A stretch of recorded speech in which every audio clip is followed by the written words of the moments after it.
বৰ্তমানৰ ৰাজনৈতিক পৰিৱেশ আমি ভবাতকৈও বহুত বেয়া।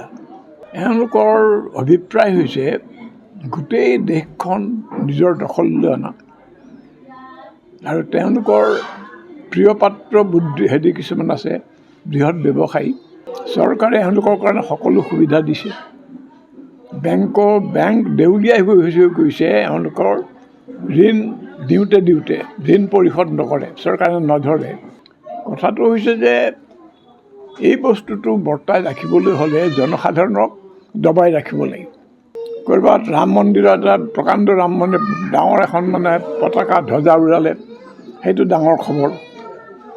আৰু এইবোৰ খবৰ আঁৰত কোনোবা যদি নাখাই মৰে, কোনোবা যুৱক যুৱতীয়ে যদি চাকৰি নাপায় আত্মহত্যা কৰে বিচাৰি হাইৰাণ হৈ পেলাই, বা ৰাস্তাই ঘাটে আজিকালি দিনে ৰাতি যিবোৰ অপৰাধ, সেইটো সমাজখন কেনেকুৱা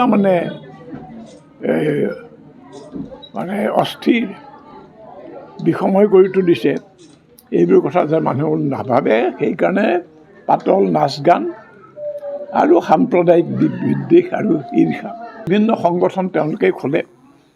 আনকি RSSৰ হাততো বোধহয় বজৰং দলৰ নিচিনা 30-40টা সংগঠন আছে।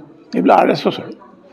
গোটেইবিলাকে মিলি চৰকাৰৰ একে লাইনতে কাম কৰে আৰু ফলত দেশখন আচলতে প্ৰকৃত শান্তি নাই। মানুহবিলাক উদ্বিগ্ন আৰু সেই উদ্বেগৰ ফলত তেওঁলোকৰ আচল যিবোৰ সমস্যা তেওঁলোকক উদ্বিগ্ন কৰে, কিন্তু সেইবোৰৰ ওপৰত আকৌ সাম্প্ৰদায়িক হিংসা তিংসাৰ কথা উলিয়াই সেইবোৰ পাহৰাই এইটোকে প্ৰধান উদ্বেগ কৰিব লাগে। বৰ্তমানৰ ৰাজনৈতিক পৰিৱেশ আমি ভবাতকৈও বহুত বেয়া।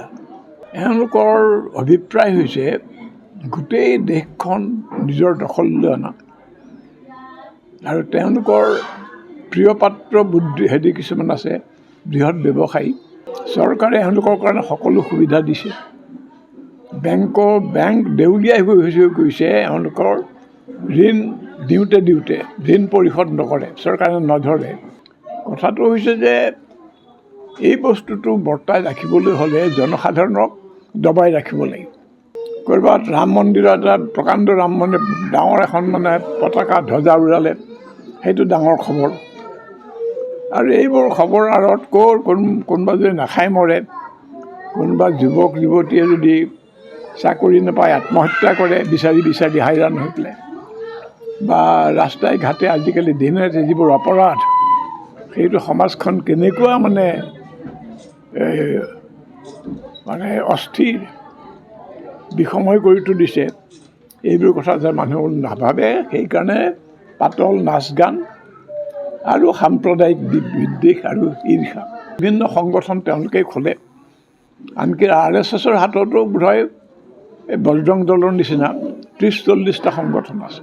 এইবিলাক RSSৰ। গোটেইবিলাকে মিলি চৰকাৰৰ একে লাইনতে কাম কৰে আৰু ফলত দেশখন আচলতে প্ৰকৃত শান্তি নাই। মানুহবিলাক উদ্বিগ্ন আৰু সেই উদ্বেগৰ ফলত তেওঁলোকৰ আচল যিবোৰ সমস্যা তেওঁলোকক উদ্বিগ্ন কৰে, কিন্তু সেইবোৰৰ ওপৰত আকৌ সাম্প্ৰদায়িক হিংসা তিংসাৰ কথা উলিয়াই সেইবোৰ পাহৰাই এইটোকে প্ৰধান উদ্বেগ কৰিব লাগে।